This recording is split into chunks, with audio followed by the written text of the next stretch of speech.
It's time to stop people from dying, lingering early deaths because they were poisoned by asbestos, a substance known to be toxic since 1923.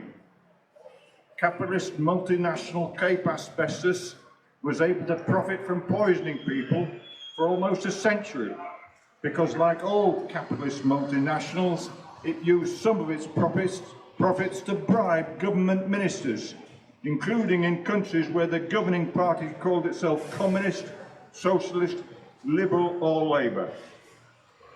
As I mentioned on these steps last year, ministerial corruption here in Britain has been an open secret since 2014, when the then Prime Minister publicly recused his minister's duty to govern without fear or favour because health and safety culture, according to his words, was hampering business growth here. As he intended, he and his fellow corrupt Tory ministers and the profit-prioritising corporate directors and shareholders whose amoral interests they represent in Parliament have been steadily increasing their wealth at the expense of the health of the overwhelming majority of the world's population with impunity for the last 10 years. The current Labour leadership's commitment to economic growth, fiscal rectitude and progressive realism means that the tiny rich minority can be confident they will be allowed to continue getting even richer at the expense of the health not only of the overwhelming global majority, but also all other mammalian species who have to breathe the same polluted air and drink the same polluted water. If we are to stop people from dying from mesothelioma, and by the way, prevent our premature extinction, Labour ministers in Westminster need to be held to account by backbench MPs with a scientific, enlightened, social conscience and an injury to all morally principled trade unionists here in London to ensure that the health and safety of everybody they govern is protected without prejudice, without fear and favour, and Labour commits to banning forthwith any further mining and trading in products containing asbestos and managing its safe disposal wherever it is found.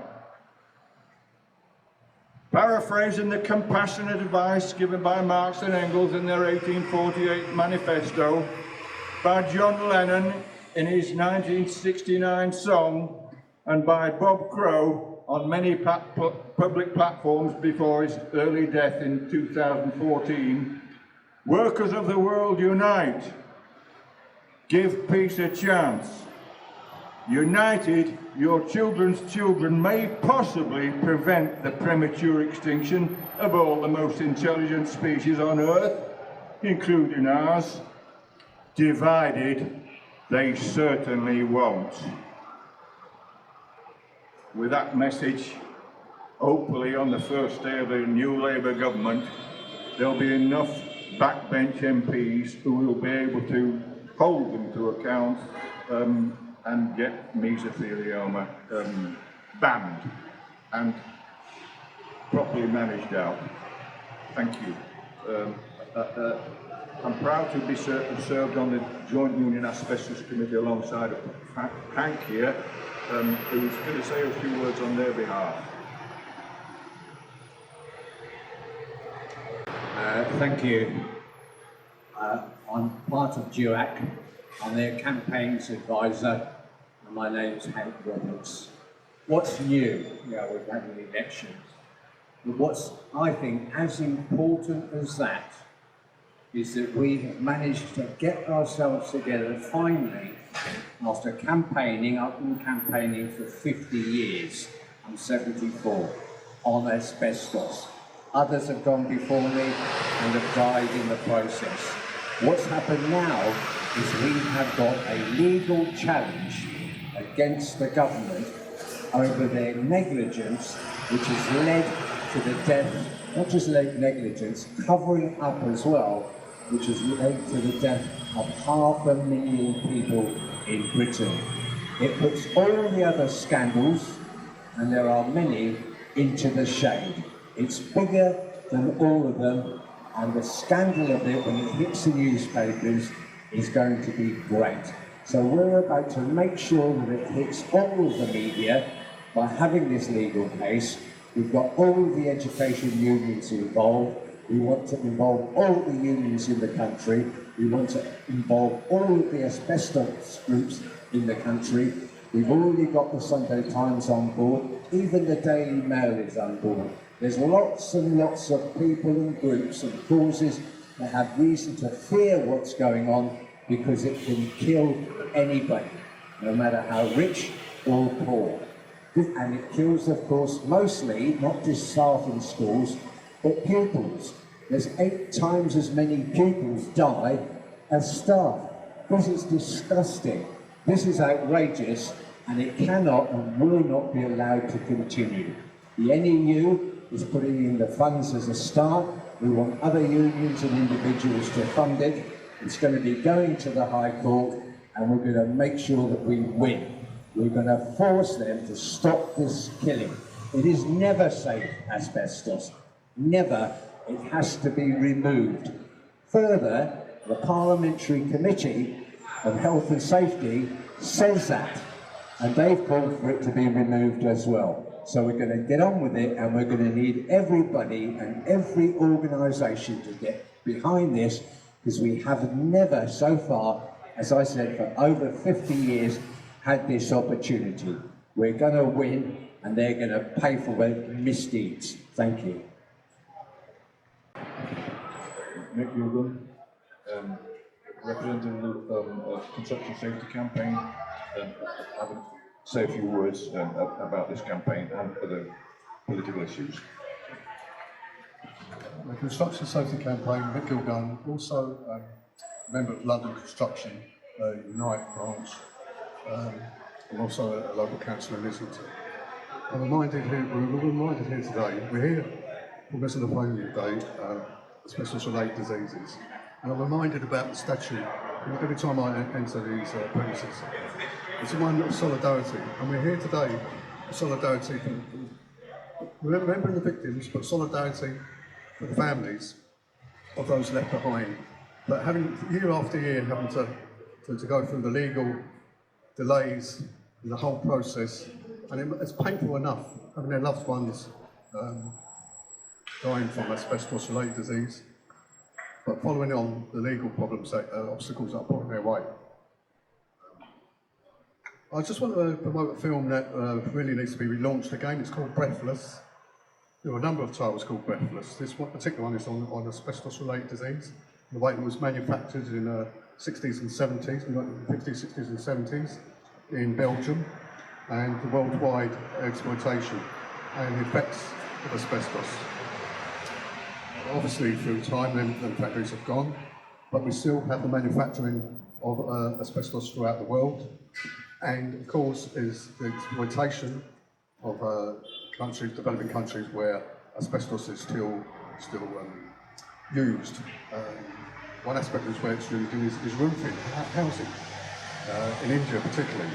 And that film on Breathless that I mentioned, it concentrates very much on exploitation in India of asbestos.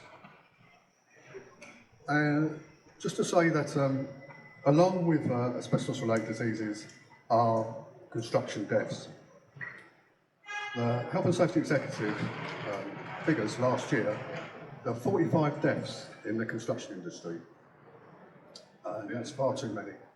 There were a time in the 80s where the building, particularly Canary Wharf, and the development of docklands, and that whole development, that regeneration that happened, the death toll was quite high.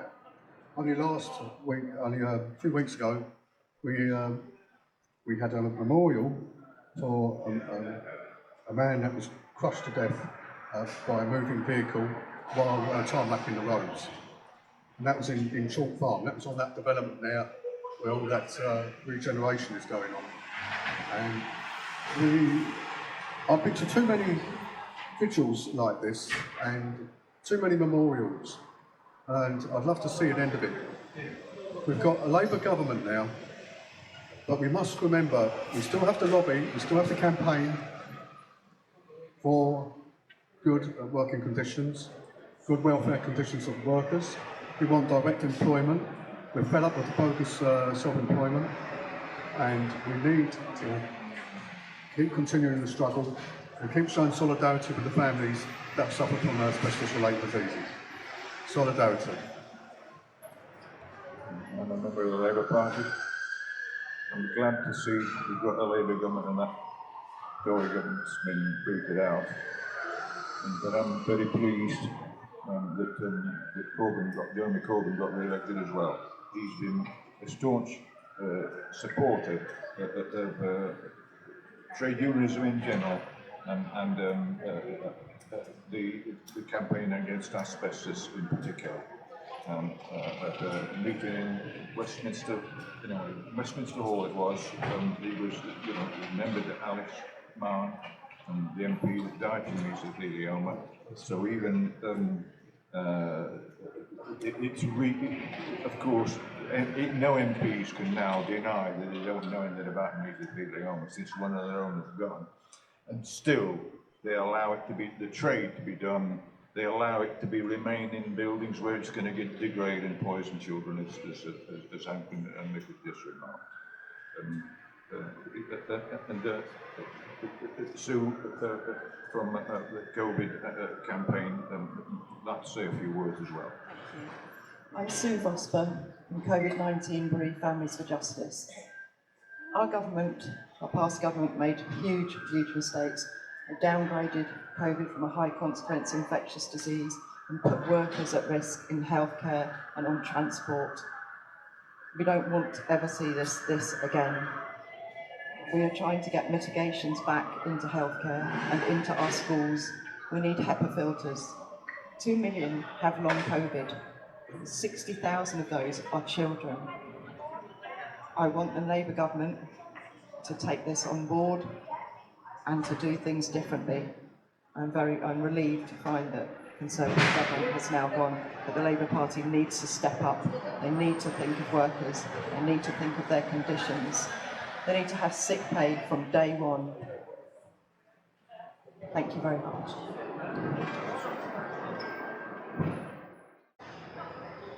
Right, the remaining part of our little ceremony, the vigil, is of course a minute's silence for those who've died in the last 12 months and a laying of the wreath by Mick, a representative of the Construction Safety Campaign, Sioux Vosper, a representative of the COVID and bereaved families.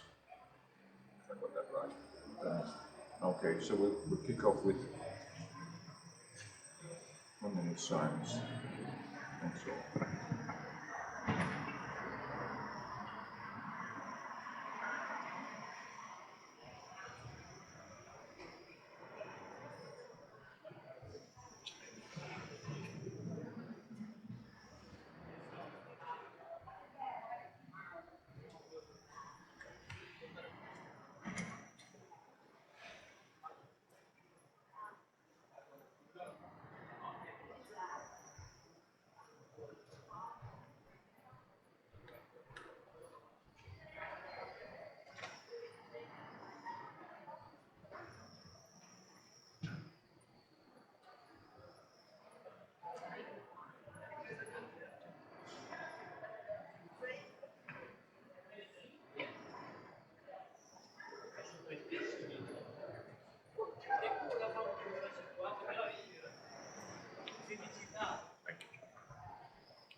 With the wreath.